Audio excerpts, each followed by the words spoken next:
Hey, welcome back. If you've been watching YouTube for very long on reloading subjects, you probably have come away with the impression that expensive brass is good and cheap brass is bad. But if that's the case, is free brass worthless? Let's find out. Now, when I say free brass, I am not talking about some sponsored brass given to me by some manufacturer. No, indeed, I am talking about range pickup brass. Now, the 5.56x45 and 223 Remington are America's cartridge if the AR is America's rifle. And as a result, there's brass on the ground everywhere when you go to the range. Now, brass goblins exist. I am not one, but I know people that know brass goblins and can get this brass relatively inexpensively or for absolutely nothing, depending on who I'm talking to. Why did I do this? Well, the Starline brass was worn out and my Lapua brass was worn out, both in the 223. It's all done, getting head separations, and we're at that point where you just can't use it anymore. So off into the recycling bin, both of those commercial brasses go, and we're going to shoot some 5.56x45 Lake City brass that's range pickup. Now, all of this was obtained dirty in a 5-gallon bucket, slightly oxidized and just kind of ugly. So the first step is to get it clean. That means decapping it and putting it in the stainless steel wet tumbler for 3 hours. The first step is to sort by head stamp. Why do I sort by head stamp? Do they shoot differently from one to the next? No, not necessarily, but the head stamp denotes who made it, and whoever makes it determines how thick that head is. And the next step, which is swaging the primer pockets, is dependent on that head thickness overall from the inside of the case to the outside of the head.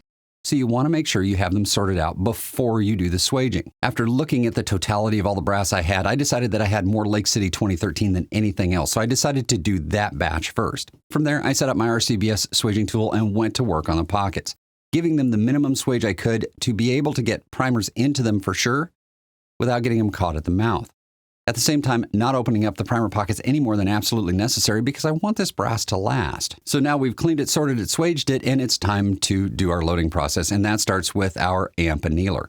This electromagnetic device and stainless steel pins are not in your best interest, so one more time, make sure you don't have any inside the cases before you put them into the annealer, and away we go. The first thing we had to do was get an Aztec setting for this brass because this brass is a different alloy and a different thickness than any of the other brasses I've ever used. And honestly, you should do that for every batch of brass you have anyway. After annealing all of the brass, it's time to size it. I just sized it in the Redding full-length size die that I had and trimmed it with a Giro trimmer, and it's ready to reload.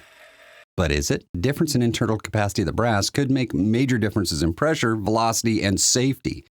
So let's make sure we're doing this the right way by checking the internal capacity and comparing it to all the other brass we have to see if we have a corollary that we can use to make a safe first load for the first trip to the range. A little comparison of full-length sized brass internal capacity showed me that the Lake City 2013 was very similar to what the Lapua brass was that I was previously shooting. So I just loaded the same load I was loading in the Lapua, and away we go to the range. What were we looking for? We were looking for two things. The first is velocity, the second was pressure.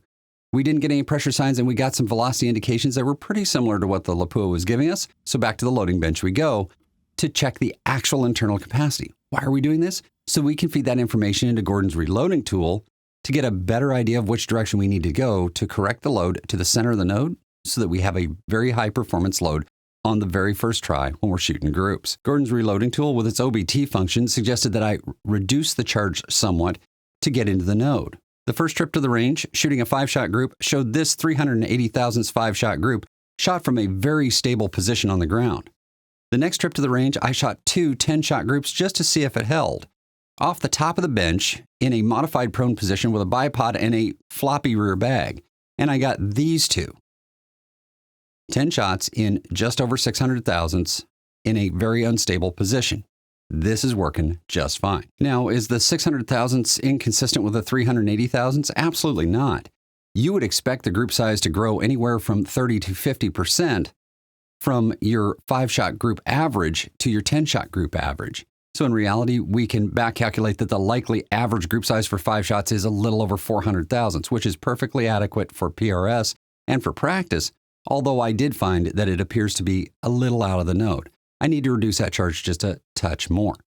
So guys, when you go out looking for brass, the most expensive brass available might not even be available, and if it is, it might not be the best choice for your application. You have to think about the total of the context of what you're trying to achieve in your shooting. And one last item is I did do some chronographing while I was shooting these groups and found that the ES and SD were statistically effectively identical to what I was getting out of the Lapua brass before it. Until next time, shoot more, worry about your brass less, and I'll see you in the next video.